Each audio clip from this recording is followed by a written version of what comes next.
The air in Maria's living room always felt a little too thick, like breathing through a layer of expensive, suffocating potpourri. Today it was practically choking me. My name is Margaret, and I've been married to Devon for 10 wonderful years. He's kind, funny, my absolute rock. His mother Maria and his sister Giselle, however, are the pebbles in my shoe. The very large, very sharp pebbles I can never quite shake out. They were at it again, huddled by the grand fireplace, even though it was a mild spring afternoon. Whispers, furtive glances in my direction, then more whispers. Devon was in the kitchen with his dad, Charles, probably discussing something innocuous like lawn mowers or golf, blissfully unaware of the little currents of malice swirling around me.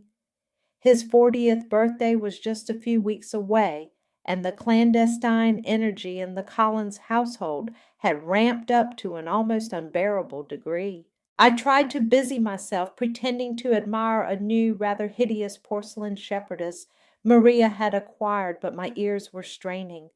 The caterer confirmed for the Saturday, Maria murmured, her voice carrying just enough for me to catch.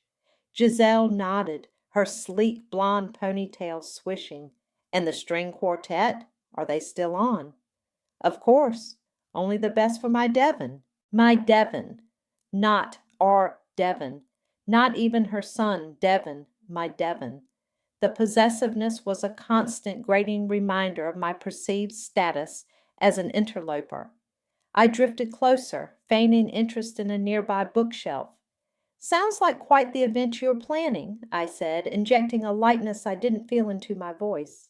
Both women jumped, then composed themselves with practiced speed. Giselle gave me a smile that didn't reach her eyes, the kind that always made me feel like I had spinach in my teeth. Oh, Margaret, didn't see you there. Yes, just some preliminary thoughts for Devon's big day. It's a big one, all right, I agreed, trying to sound enthusiastic. 40 is a milestone. Is there anything I can do to help? I'm pretty good at organizing, you know. Maria patted my arm with a hand that felt surprisingly cold. That's sweet of you, dear, but we have it all under control. It's more of a family thing. You understand? The implication hung in the air. You're not really family. Giselle chimed in, her tone dripping with false sweetness. Yes, we wouldn't want to burden you. Besides, I'm sure you're busy with, well, whatever it is you do. My career as a graphic designer was to them a quaint little hobby. Actually, I pressed, a knot forming in my stomach. I was wondering about the date. Devon mentioned wanting to do something low-key, maybe a weekend away, for his actual birthday. So I wanted to make sure nothing clashed. Giselle exchanged a quick, almost imperceptible glance with Maria. Oh, the party? It's a surprise, obviously. We haven't quite pinned down all the details with everyone. You know how it is, coordinating schedules. She waved a dismissive hand. Honestly, with all the back and forth, it completely slipped my mind to run the potential dates by you. Silly me, silly her. Right. The sting was familiar, a dull ache I'd carried for years. The casual dismissal, the implication that my presence, my input, my very existence in relation to Devon's life events was an afterthought, or worse, an inconvenience. Devon wandered back in then, smiling. Everything okay, Mags? You look a bit thoughtful. I forced a smile. Just admiring your mom's new shepherdess, honey. She's something. He chuckled, oblivious. Yeah, Mom loves her knickknacks. He kissed my temple. So, Mom, Giselle, are we still on for dinner next Tuesday? My treat. Of course, darling, Maria cooed, beaming at him. The transformation was instant. The ice queen thawed, replaced by the doting mother. It was a performance I'd seen 1,000 times. Later that evening, as I was getting ready for bed, I heard Maria's voice drifting from the hallway. She was on the phone, presumably with Giselle. her voice no longer hushed but sharp, decisive. I paused, toothbrush halfway to my mouth. And I've told Charles he needs to make sure Devon is free that entire weekend. No excuses. A pause. No, Margaret doesn't need to be involved in this part. It's better if she doesn't know the specifics yet. It'll just complicate things. My blood ran cold. Complicate things? How? Then the final blow, delivered with chilling clarity.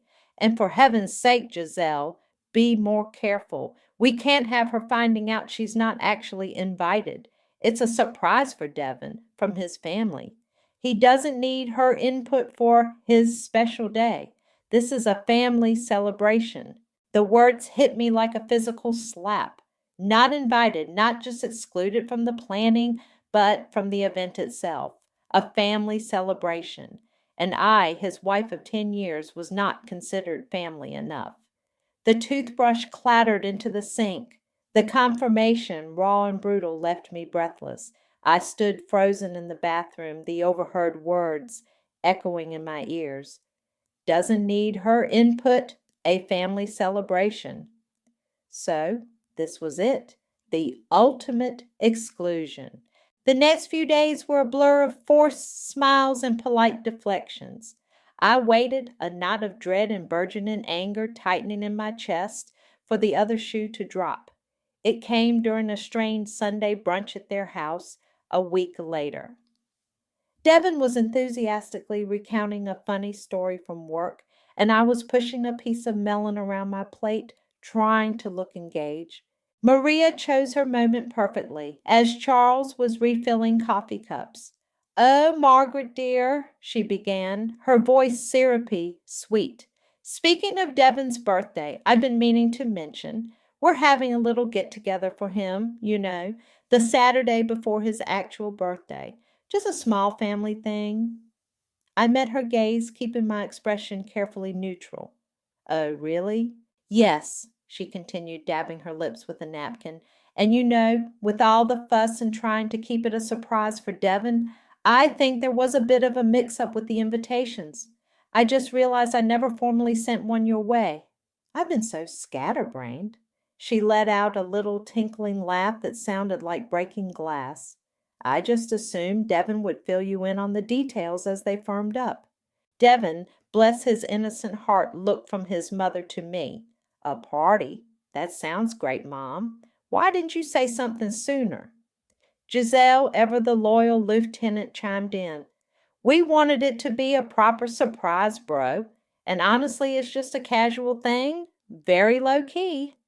Low-key with a string quartet and professional caterers, I thought, the bitterness rising like bile. "So, Margaret," Maria said, her eyes glinting, "don't feel you have to come if you have other plans. We know how busy you are." The unspoken addition, "and how much you wouldn't fit in anyway." "No, no, it's fine," I said, my voice surprisingly steady. "Thanks for letting me know." I even managed a small, tight smile. Inside, a cold fury was beginning to solidify. This wasn't just an oversight. This was a calculated public humiliation. They wanted me to know my place, or rather my lack of one.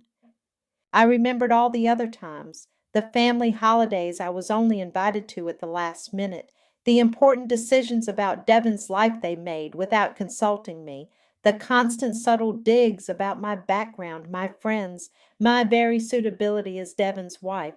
But this, his 40th, felt different, more vicious. Later that evening, Devon found me staring blankly at the television. "You okay, Mags? You've been quiet ever since brunch." "Just tired," I lied, patting his hand. "Long week."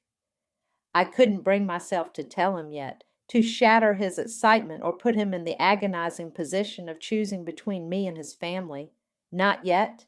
But as I lay in bed that night, sleep evading me, a different thought began to take root. Devon's actual birthday was the Tuesday after their sham party. For months I'd been idly daydreaming about taking him somewhere special, just the two of us. A little coastal town in Italy he'd once mentioned, with cobbled streets and amazing food. We'd talked about it, but life always seemed to get in the way. Suddenly, the idea wasn't idle anymore. It was sharp, clear, and exhilarating. If they wanted to exclude me from their celebration, then I would create our own, one he'd never forget. A tiny spark of defiance, of revenge ignited within me. It felt surprisingly good. The next afternoon, Devin was out playing golf with Charles. I was tidying his home office, a space that often became a dumping ground for old gadgets and paperwork. He'd asked me earlier if I'd seen his old tablet. He thought there might be some photos on it he wanted to retrieve. I found it tucked under a pile of magazines, dead as a doornail. I plugged it in, and after a few minutes, it flickered to life. As it booted up, a notification popped up for a group chat I didn't recognize. Devin's 40th Bash HQ. My heart hammered against my ribs. His old tablet still logged into his messaging apps. My fingers trembled as I tapped it open. I scrolled back and scrolled and scrolled. Months of messages, detailed planning, guest lists, catering discussions, and then the comments about me. Giselle. Do we have to worry about Margaret finding out? She'll want to help. Maria. Absolutely not. This is for Devin. She'll just make it awkward. Giselle. LOL. Remember when she tried to redecorate Mom's living room for Christmas? Disaster. Maria. We need to ensure the photographer focuses on the real family. No awkward shots with her. Giselle. Agreed. This is about celebrating Devin, not validating his questionable life choices. The sheer calculated cruelty of it stole my breath. The premeditation, the explicit instructions to keep me in the dark, to make me feel like an outsider. It wasn't just an accidental omission or a casual slight. It was a deliberate, orchestrated campaign. The spark of defiance within me roared into a wildfire. They had no idea who they were dealing with. The words on that tablet screen burned into my brain. Questionable life choices. That's what I was to them. Not Devin's wife, not a member of their family, but a mistake he'd made. The cold fury I'd felt earlier now had a laser focus. My vague idea of a birthday trip for Devin solidified into a non-negotiable, meticulously planned counteroffensive. I screenshotted everything, every snide remark, every dismissive comment, every instruction to exclude me. The evidence was damning and oddly empowering. They thought they were so clever, so subtle. They had no idea I was now 10 steps ahead. The first person I called was Scarlett, my best friend since college. She listened in stunned silence as I recounted everything, from the overheard phone call to the group chat revelations. No freaking way, Scarlett breathed when I finished. Meg, that's beyond awful. Maria and Giselle are actual villains. Tell me about it, I said, pacing my living room. But the thing is, Scar, I'm not just going to sit here and take it. They want to erase me from Devin's 40th? Fine. I'll give him a 40th. He'll never forget, far away from them. Ooh, I like the sound of this, Scarlett said, a hint of excitement in her voice. What are you thinking? Italy, I declared. That little town he's always dreamed of, Positano. While they're sipping lukewarm champagne and patting themselves on the back for their perfect family party, Devin and I will be on a balcony overlooking the Mediterranean, celebrating his actual birthday. Margaret, you are my hero, Scarlett said. This is brilliant. Utterly, deliciously brilliant. But can you pull it off without Devin suspecting? I have to, I said. His actual birthday is the Tuesday after their Saturday sham. I'm going to book everything. Flights, a gorgeous little villa with a private terrace, maybe even a boat trip. It'll be a complete surprise for him. We leave the night before their party. Scarlett let out a low whistle. The timing is exquisite. They'll be setting up thinking they're about to pull off the ultimate snub and you two will already be gone. The fallout? Oh, I wish I could be a fly on the wall. Me too, I admitted, a grim smile playing on my lips. But I'll settle for the satisfaction of knowing I beat them at their own game. Over the next week, I became a covert operations specialist.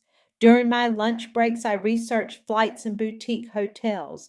Late at night, after Devon was asleep, I pored over reviews for restaurants and local experiences. I found the perfect place, a small private villa clinging to the cliffs, with breathtaking views and a lemon-scented garden. I booked it. I found first-class tickets using a stash of air miles I'd been saving. I even arranged for a private car to pick us up from Naples Airport. Every detail was chosen to be the exact opposite of what I imagined Maria's party would be. Intimate instead of ostentatious, genuine instead of forced, filled with things Devon truly loved, not things Maria thought he should love. The group chat on Devon's old tablet became my twisted inspiration. They were so proud of their professional photographer hired to capture their perfect family moment. I made a mental note to take hundreds of photos of Devon and me, radiating genuine happiness. Then a new message popped up in their chat that made my blood boil all over again. Maria, just confirmed with Nona Amelia's kitchen for catering. Devon raved about their lasagna at Patricia's wedding, remember? He'll be so thrilled, I remembered. I remembered, too. Devon had loved that lasagna, and he'd mentioned it to his mother, hoping she might try the recipe.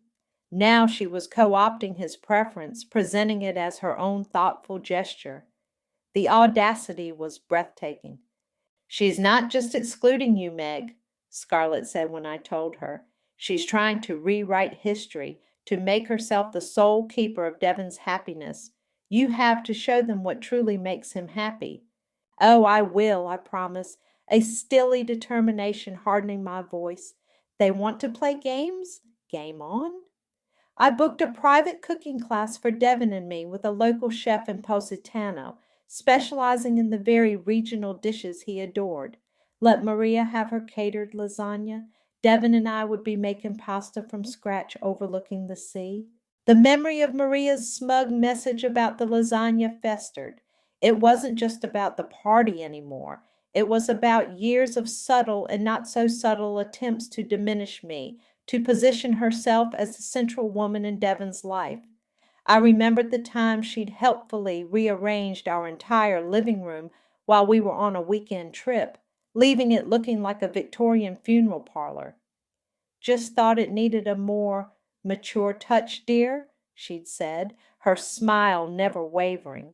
Or the constant backhanded compliments about my career. "It's so nice you have a little something to keep you busy, Margaret." As if my successful graphic design business was equivalent to a macrame hobby. Even her comments about our home, a cozy little bungalow we'd lovingly renovated, were barbed. "It's charmingly rustic," she'd once declared, her gaze sweeping over our carefully chosen modern furniture with thinly veiled disdain. Of course, Devon grew up with a bit more space, a bit more refinement. But I'm sure you're both very comfortable here." Each word was a tiny pinprick designed to deflate, to undermine. These memories, once just sources of weary frustration, now fueled my secret mission. I became a master of deception. During the day, I'd field calls from printers and clients, discussing font choices and color palettes. By night, I was deep in the logistics of an international romantic getaway.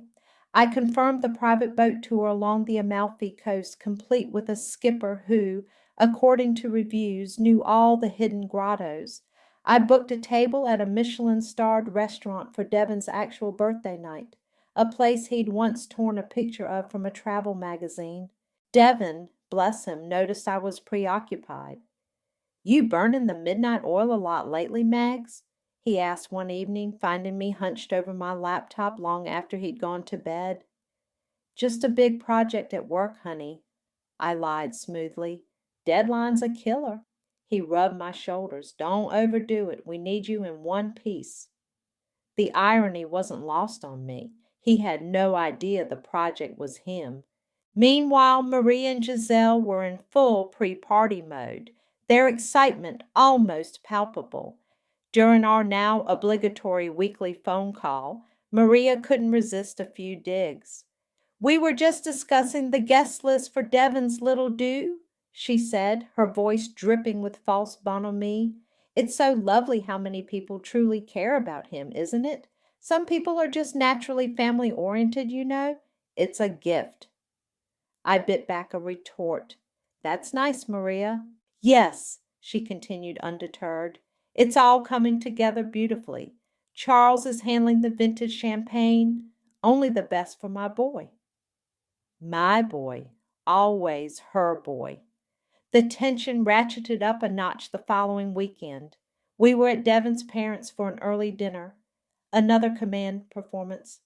Giselle, looking particularly smug, cornered Devon in the kitchen. I was arranging a fruit platter, pretending not to listen. "So, big bro," Giselle said, leaning against the counter with an air of casual conspiracy, "you're definitely free next Saturday, right? The whole day and evening?" Devon looked surprised. I think so. Why? What's up?" My heart leaped into my throat. This was it. She was going to try and get him to commit, to make sure he was available for their ambush. "Oh, nothing major," Giselle said, a little too quickly. "Mom and Dad were just thinking of having a quiet family dinner, you know, since your birthday is coming up. Just us." She shot a quick, almost nervous glance at Maria, who was hovering nearby. Maria swooped in. "Yes, darling. Just a small, intimate thing. We wouldn't want to make a big fuss. A small, intimate thing with a string quartet and a professional photographer. The lies were piling up so high it was a wonder they didn't topple over." Devon frowned slightly. "A dinner? Okay, sure. But I thought Margaret and I might go out that night. We haven't had a proper date night in ages." Panic flared in Giselle's eyes. "Oh, well, maybe you could do your date night another time. This is sort of pre-planned." I had to intervene fast. "Actually, honey," I said, walking over with the fruit platter, my smile bright and breezy, "I think I might have to work late next Saturday. That big project I told you about, the deadline got moved up, so a family dinner sounds perfect for you." I winked at him. "You can tell me all about it." Devon looked relieved. "Oh, okay. Bummer about your work, Mags. But, yeah, dinner sounds good, Mom." Giselle and Maria exchanged a look of profound relief, quickly masked. They thought they'd dodged a bullet. They had no idea I just disarmed their bomb while planting one of my own. The secret thrill of it was almost intoxicating. My plans were locked in. Theirs were about to be spectacularly derailed. As the date of their surprise party loomed, Maria and Giselle's behavior shifted from smug confidence to an almost frantic level of performative affection towards Devon. Every phone call, every brief interaction was laden with saccharine pronouncements of love and anticipation for his special celebration. It was like watching a badly rehearsed play, and I was the only one in the audience who knew the script was a fraud. They were so busy trying to convince Devon of their devotion, they seemed to ramp up their subtle campaign to make me feel like an unwanted ghost at their feast. One evening, we were all subjected to what Maria called a pre-birthday family dinner at their house, another mandatory gathering. I picked at my overcooked salmon, trying to tune out Giselle's gushing monologue about the fabulous and imaginary floral arrangements she was considering for the party. Charles, Devon's usually quiet father, had a little too much wine and became uncharacteristically talkative. "You know, Devon," Charles slurred slightly, beaming at his son, "your mother, she always knew what was best for you. Always. even when you were, well, even when you were choosing a wife. He winked, a clumsy alcohol-fueled gesture. A sudden silence fell over the table. Maria shot Charles a look that could curdle milk. Giselle coughed awkwardly into her napkin. Devin just looked confused. What do you mean, Dad? Oh, nothing, nothing, son, Charles mumbled, suddenly deflating under Maria's glare. Just saying your mother's got good instincts. Always has. The moment passed, but Charles's words echoed in my mind. Even when you were choosing a wife. Later that night, as Devin and I were getting ready for bed, he was unusually pensive. That was weird tonight, wasn't it? What Dad said? A little, I admitted, keeping my tone light. He frowned, staring at his reflection in the mirror. You know, it's funny. I vaguely remember Mom being not exactly thrilled when I first told her about you, about us getting serious. My heart gave a little jolt. Really? You never mentioned that, didn't I? He shrugged. It was a long time ago. She said something about, oh, I don't know, about us being too different, or that I was rushing into things. I just brushed it off. Figured she'd come around. He turned to me, a shadow of concern in his eyes. She did come around, right? I forced a smile. Of course, honey, all mothers are a bit protective. But a horrifying new thought began to crystallize. What if Maria's disapproval wasn't just initial maternal caution? What if Charles's drunken slip was more than just a clumsy remark? What if Maria had actively tried to undermine our relationship from the very beginning? The current party exclusion suddenly felt less like an isolated act of petty cruelty and more like the culmination of a decade-long campaign to prove I wasn't good enough, that I didn't belong. The realization sent a fresh wave of cold anger through me. This wasn't just about a party. This was about my marriage, my life. My resolve, already ironclad, hardened into something akin to tempered steel. The trip to Positano wasn't just a counter move anymore. It was a declaration, a testament to our love, a defiant stand against years of subtle sabotage. I triple-checked every reservation, every confirmation email. I packed a small, hidden suitcase with Devin's favorite casual shirts, his swimming trunks, a new pair of sunglasses I'd bought him. I even managed to sneak his passport out of the desk drawer where he kept it. Then, just 3 days before our planned departure, and 4 days before their sham party, Maria launched a last-ditch effort at sabotage.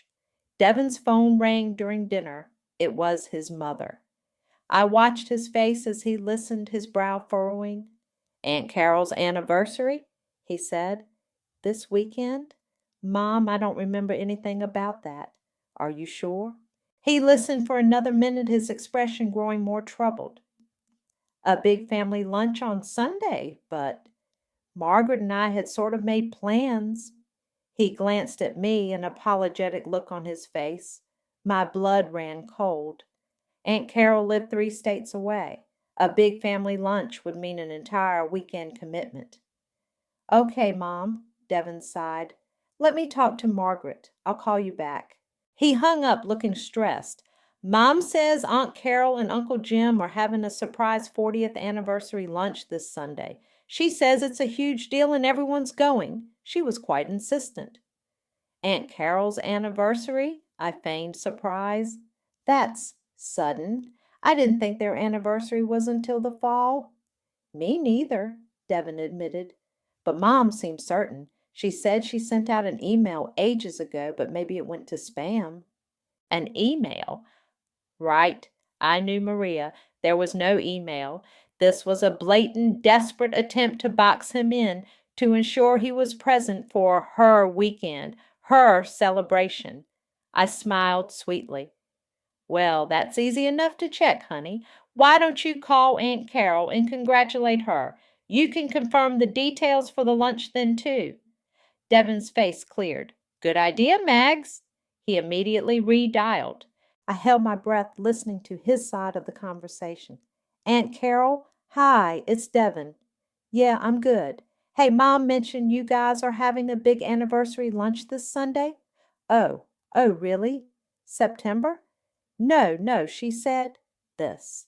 Sunday? Okay. Well, happy early anniversary anyway.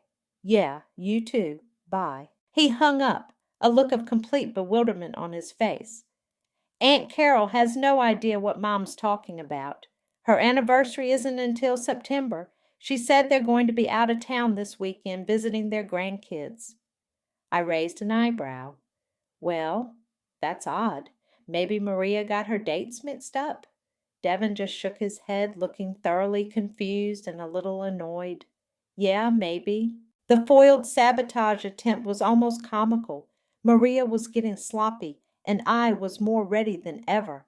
Friday evening, the day before Maria's meticulously planned, Margaret-free surprise 40th birthday party for Devin.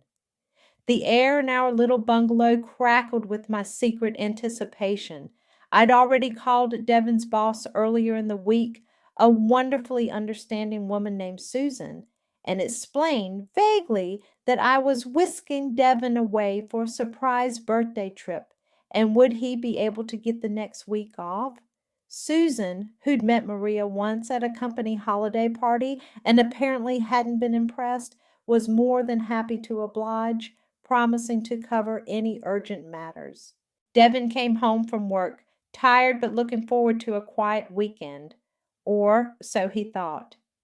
Hey, Mags, he said, dropping his briefcase by the door and kissing me. What's for dinner? I'm starving. Actually, I said, trying to keep my voice even, dinner's going to be a little different tonight, and so is your weekend, and next week. He looked at me, puzzled. What are you talking about? I took a deep breath. Happy early 40th birthday, my love. I handed him a beautifully printed itinerary, the one I designed myself, featuring a stunning photo of Positano on the cover. We're going to Italy tonight. Devin stared at the itinerary, then at me, then back at the itinerary. His jaw literally dropped. Italy? Positano. Tonight? Are you serious? As serious as a heart attack? I grinned. Our flight leaves in 4 hours. I packed your bags. Susan cleared your work schedule. Everything's taken care of. He was speechless for a moment, his eyes wide. Then a slow smile spread across his face, a genuine, unadulterated beam of pure joy that I hadn't seen in far too long. Margaret, I don't even know what to say. This is incredible. He pulled me into a hug, lifting me off the ground. You're amazing. Italy, I can't believe it. The next few hours were a whirlwind of excited chaos. Devin, still reeling, kept shaking his head and laughing. I can't believe you pulled this off. How did you even... Trade secret, I winked, zipping up his suitcase. Now let's go before we miss our flight to paradise. The journey was seamless. The first-class seats were a dream, and Devin, giddy with excitement, barely slept. We landed in Naples, were whisked away by our private driver, and by mid-morning on Saturday, the very day his family was expecting him to walk into their surprise, we were stepping onto the terrace of our villa in Positano. The view was breathtaking. Pastel-colored houses cascaded down the cliffside to a sparkling turquoise sea. Lemon trees perfumed the air. Devin just stood there, taking it all in, his arm around my waist. This is the most amazing thing anyone has ever done for me, he said, his voice thick with emotion. He turned and kissed me long and slow. Thank you, Mags, for all of this. Happy birthday, my love, I whispered. You deserve it. As we unpacked and settled in, I casually propped my phone on the small table on the terrace, angling it for the perfect shot. Us, beaming, with the iconic Positano coastline as our backdrop. I'd already drafted the posts. Smile, I said, setting the self-timer. We took a series of photos, laughing, kissing, clinking glasses of Prosecco that the villa owner had kindly left for us. Later, while Devin was showering, I carefully selected the best one. I uploaded it to Instagram and Facebook, crafting the caption with deliberate precision. Kicking off Devin's 40th in paradise. So glad we could get away for his actual birthday. Love you, darling. Spositano, Italy, birthday, getaway, making memories. I then went into the scheduling tool. Their party was due to start at 7 p.m. Italian time, which was 1 p.m. back home. I set the first post to go live at exactly 7:05 p.m. I scheduled a few more, a picture of our incredible lunch, a selfie with a stunning view from a scenic overlook, to drop at strategic intervals throughout their party time. My phone was then switched to silent and placed face down on the bedside table. The anticipation was a delicious hum beneath my skin. We spent the afternoon exploring the winding streets, Devin's hand always in mine, his face lit up with childlike wonder. We ate gelato, browsed little ceramic shops, and just soaked in the beauty of it all. As evening approached, we dressed for dinner, a casual, wonderful meal at a trattoria overlooking the water. The sun began to dip below the horizon, painting the sky in fiery hues. To Devon, I said, raising my wine glass. The big 4 Nero, may this be your best decade yet? To us, he replied, his eyes sparkling, and to my incredible sneaky wife. Back at the villa, as we sat on the terrace under a blanket of stars, I glanced at my watch. 7:05 p.m., showtime. I felt a shiver of nervous excitement, a thrill of impending chaos. I didn't pick up my phone. I didn't need to. I knew. The first bomb had just been detonated. We were blissfully unaware, or rather, I was blissfully aware of the precise moment the first social media post hit, while Devon remained in a state of pure, unadulterated holiday joy. We were sharing a bottle of local wine on our terrace, the scent of night-blooming jasmine heavy in the air, the lights of Positano twinkling below us like fallen stars. It was perfect. Then Devon's phone, sitting on the small wrought iron table between us, began to buzz, not just once but repeatedly, a frantic, insistent series of vibrations. He frowned. Huh? Wonder who that is. He reached for it, a flicker of annoyance crossing his face at the interruption. I held my breath, a small, triumphant smile playing on my lips. Here we go. He glanced at the screen, his frown deepening. It's Mom? And Giselle? And Aunt Patty? What the?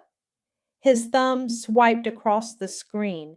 His eyes scanned the notifications, a flurry of missed calls, voicemails, and a cascade of text messages. Then he saw the Instagram and Facebook notifications from our accounts. What is this? He murmured, tapping on one. Our smiling faces beaming from the sun-drenched terrace filled his screen. He read the caption, his confusion palpable. Kicking off Devon's 40th in paradise? His head snapped up, his gaze locking with mine. Mags, what's going on? Why's my family freaking out? I took a slow sip of wine. Well, darling, I began, my voice calm, it appears your mother and sister planned a little surprise party for you tonight, a very exclusive one. A party tonight? He looked utterly bewildered, but we're in Italy. Exactly, I said. I then proceeded to tell him everything. The overheard whispers, Maria's flimsy excuse about the invitation, the accidental discovery of the group chat on his old tablet, their disparaging remarks, the explicit instructions to exclude me, the professional photographer hired to capture their perfect family moment, sans his wife. I laid it all out, every calculated slight, every premeditated act of malice. As I spoke, Devon's expression shifted from confusion to disbelief, then to a dawning horror. and finally to a cold, hard anger I'd rarely seen in him. His face paled, then flushed. They deliberately kept you out? They planned a party and didn't invite my wife? His voice was dangerously quiet. That's the gist of it, I confirmed, holding his gaze. His phone buzzed again, violently. It was Maria. He stared at the caller ID, his jaw tight. Then he pressed accept. Devin, thank God, where are you? Maria's voice, shrill and panicked, blasted from the speakerphone. Your party started 20 minutes ago. Everyone's here. What on earth is going on with these pictures? Hello, Mother, Devin said, his tone icy. Margaret and I are in Italy for my birthday. My actual birthday trip, which my wife thoughtfully arranged.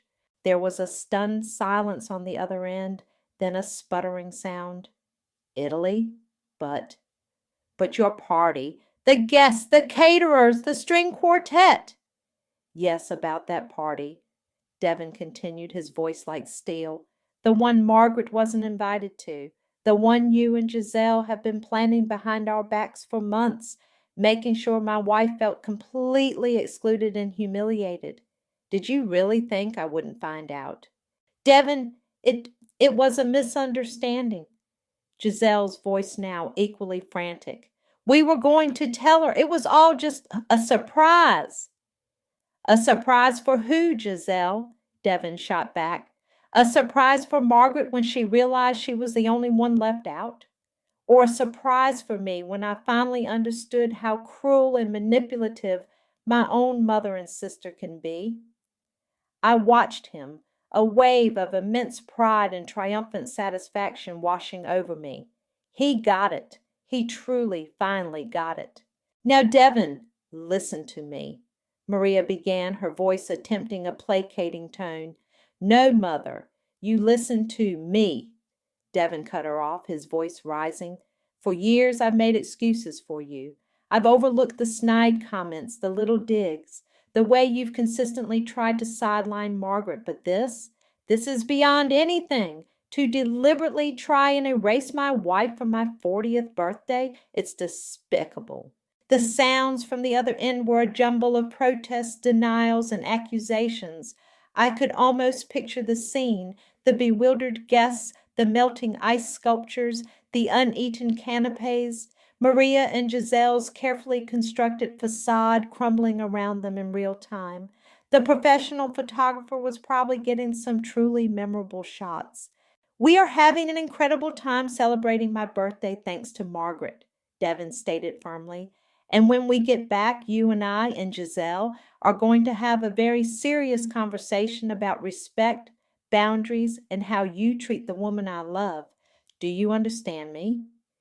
He didn't wait for an answer. He just ended the call, his hand trembling slightly. He looked at me, his eyes filled with a mixture of anger, hurt, and a profound, dawning clarity. I am so sorry, Mags, he said, his voice hoarse. I had no idea. I should have seen it. I reached across the table and took his hand. It's okay, Devin. You see it now.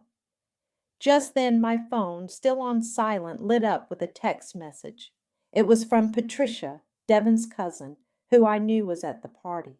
OMG, you guys look amazing. You would not believe the scenes here. Maria looked like she was going to spontaneously combust. Giselle is actually crying. The caterers are packing up. Best party ever. For me, anyway. Details later. XOXO. I showed the message to Devin. A slow, weary smile touched his lips. The immediate, delicious feedback of my revenge's success was sweeter than any tiramisu. Their surprise was utterly, spectacularly ruined. The rest of our Italian escape was pure magic, unmarred by the drama unfolding back home. Devin, though initially shaken by the depth of his family's deceit, seemed to shed a weight he'd been carrying for years.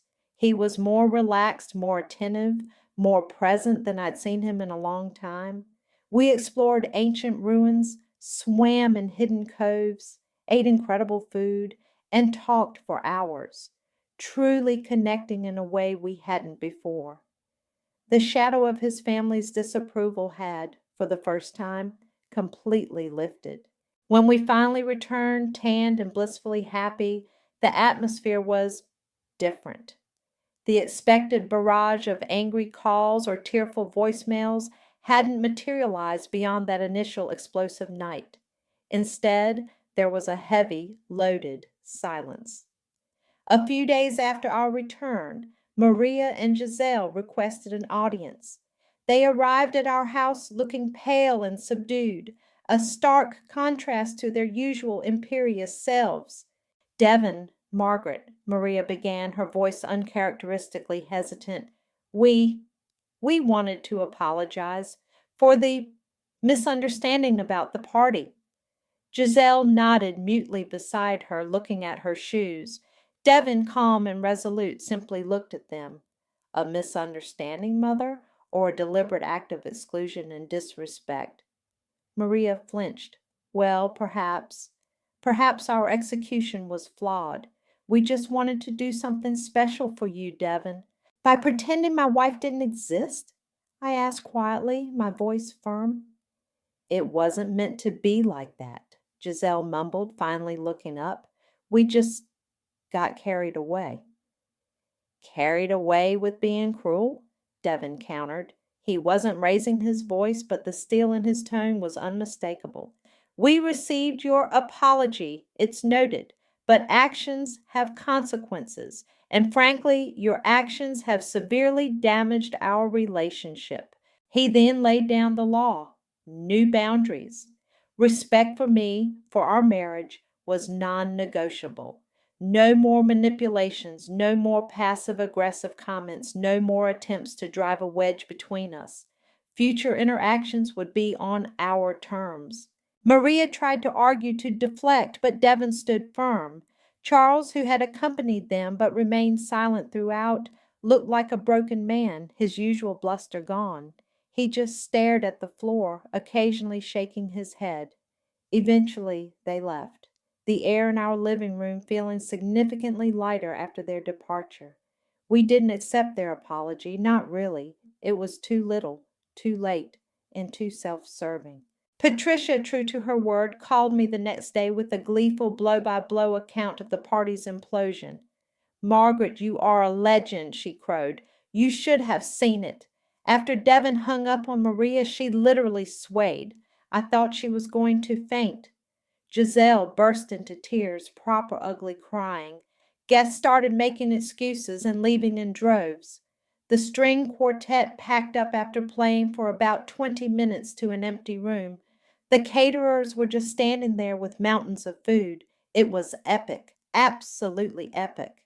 She paused, then added, and honestly, they had it coming. Everyone in the extended family has been whispering about how they treat you for years. This was just karma served on a silver platter. Apparently, the professional photographer, sensing a sinking ship, had also made a swift exit, though not before capturing some truly priceless expressions of shock and dismay. Those photos, if they ever surfaced, would be a testament to a party that never truly began. Life settled into a new normal. Devon's relationship with his mother and sister became distant, formal. He was polite but guarded.